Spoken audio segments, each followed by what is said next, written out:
all you SPMEs out there.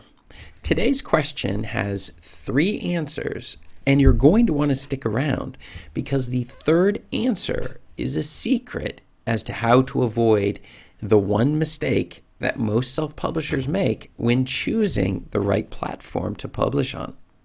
So let's get into it. The question that was sent in to me today was where to self-publish ebooks.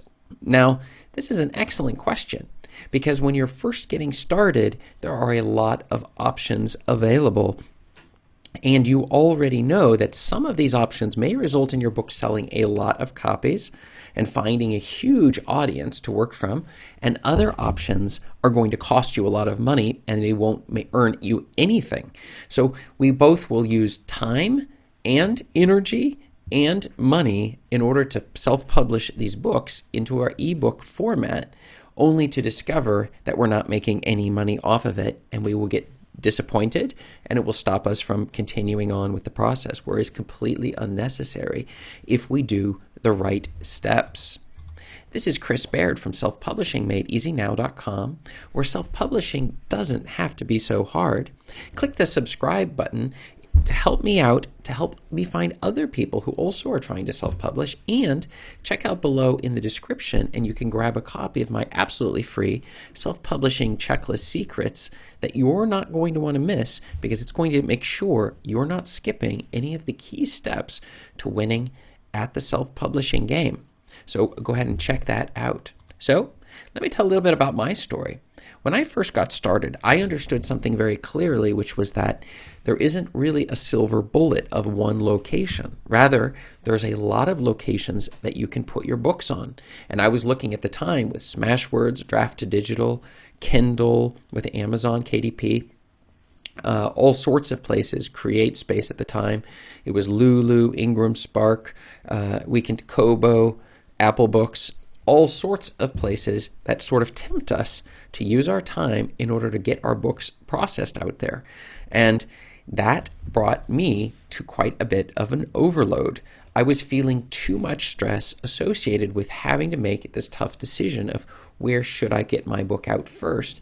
And this fatigue that starts to kick in when you're trying to make a decision and you don't know if it's the right decision for you, it can make the process very heavy, and that's where I was left. However, I ran across somebody in one of the forums on Facebook that I was in on the self-publishing side, and they commented to me that I needed to quit trying everything at once. That this was the key issue to my failure. It was the fact that as long as I was trying lots of stuff at the same time and really not feeling the results and not getting any books out there, that this was a bigger problem. So I needed just to focus on one area at a time. In particular, one platform. For me, that platform was Amazon Kindle, using Kindle Direct Publishing, KDP. I set up an account and I got my first book out. It wasn't making that many sales, but it was a start. I was just excited to see that there was money flowing at all, that people were in fact interested in the books that I was putting on the market. And what happens is we start to see the results come through and we make changes. Then we add another platform on to where we're pushing our books, and then we continue this process over and over. So winning, it's not on one area, but the combination of multiple areas for which we are slowly, through time, expanding where exactly we're putting our books, so that we don't end up being overwhelmed, and at the same time don't end up, if your account gets closed or frozen like Amazon is known to do, and others, even like Facebook was freezing ad accounts for people as well, all over the place. And this is going to maybe be the new normal in some ways. Like you try to run ads, and Amazon, some of my books, Amazon suddenly will not let me run ads against them because of the titles maybe have a promise or something that they don't believe I'm allowed to make for whatever reason. And so we see that suddenly the revenue can start to drop. So we want to make sure that we're taking the time necessary to get our books onto multiple platforms. But let's get into the specific answers. The first thing is you're going to want to get your book onto Kindle. That's Kindle Direct Publishing is the first place we're going to want to get our ebooks out first. It's easy to do, and we have the largest audience, and I get more sales on my ebooks through Kindle. Now the next, and now this isn't the ebook front, but you should go to KDP Print and ACX Audible. But on the ebook front, we have a couple other options. One is Ingram Spark, but you're going to need to have an ISBN in order to get it out there. So that's going to cost you some money on the ebook front, putting an EPUB. You could also do it on Lulu, though I would only recommend using them for hardback books, not the ebooks. You can take your books and throw them through Smashwords, and that gets it onto a ton of different sites. In fact, the maximum distribution, that's my personal favorite, but the sales are not as good as Kindle's sales. So you're going to need to keep that in mind. And you're going to need an EPUB version, which I use the program Uto to ensure that all of my versions are great for the different platforms. And you can find my affiliate link below in the description to help you with that. In addition, you could also try Draft2Digital. I'm not a big fan of theirs. It's less distribution. And there's other places like Publish Drive.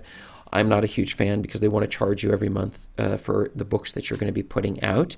And I definitely would not try to individually put my digital ebook version onto the different sites. I would use an aggregator, and I recommend you try Smashwords as that aggregator once you've got your Kindle version out, but do not try them all at the same time. And the secret answer of today is, and this is the biggest failure, it is don't try multiple areas at the same time. Slow and steady wins the race. And this is very true when it comes to your Kindle publishing. So you're definitely going to want to pay a lot of attention to what exactly you're doing when it comes to Kindle publishing to make sure that your books are hitting as large of an audience as possible and that you yourself are not getting overwhelmed by trying to put your books onto too many platforms way too fast. And this is a huge mistake that many beginning self-publishers and sometimes the advanced self-publishers get into. Don't try too much stuff at the same time.